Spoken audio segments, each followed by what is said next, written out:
So this is the Caydo electric yarn winder, and I've been really excited to try one of these. I have a lot of balls of yarn that I have a hard time like crocheting with because I pulled it out wrong, or it's just not unwinding evenly, which is really affecting my crochet tension. So I'm excited to try this. They did send this to me to sample and do a review on. So there is some assembly and there's a really nice instruction booklet. So let's go ahead and assemble. This is if you want to attach it to your table, like the side of the table, which I think you probably have to do so that it doesn't, you know, fly around. Okay, so this is part A.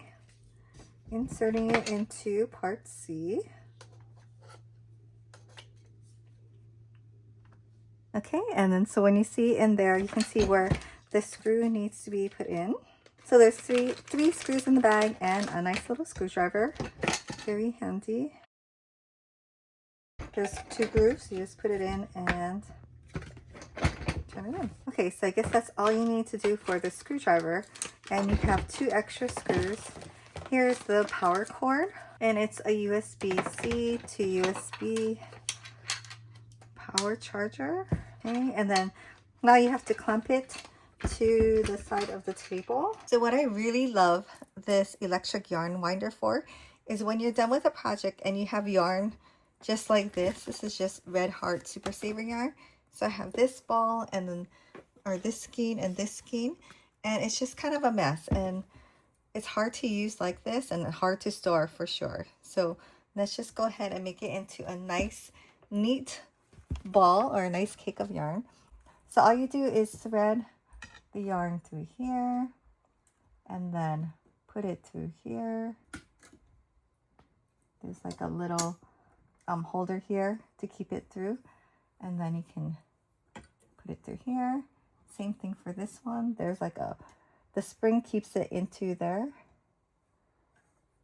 and then just attach to here, and then kind of just make sure your yarn is nice and loose and ready to be wound. Then let's turn it on. You can go as fast or as slow as you want. I kind of just try to detangle the yarn and keep it loose with this hand, but if it does get tangled, it's not going to pull it or anything. It'll just stop and wait for you to detangle your yarn. And detangling it is so much easier when you have 2 hands, not when you're trying to like wind it and then detangle it and all the things.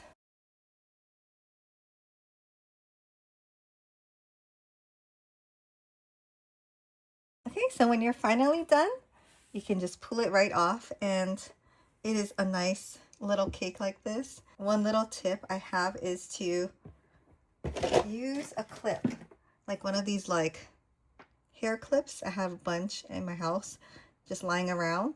Just clip it like this, and your ends don't get all like lost. So it went from this to this. So now I'm going to do this one, and I'll show you what it looks like in the end. Okay, so this one wound up into a nice little cake like this. Sometimes if I want to keep the instructions or just know what kind of yarn it is, I'll just wrap this up. This is the wrong one. I'll just show you with this one. I'll just wrap this up, roll it in a little, you know, tube, and stick it right in the middle. And then that way I can figure out what kind of yarn it is, what the fiber content is too. Like I have this little one that's like mohair and a bunch of other things, so I really want to keep the instructions. But yeah, it just keeps it so nice and neat.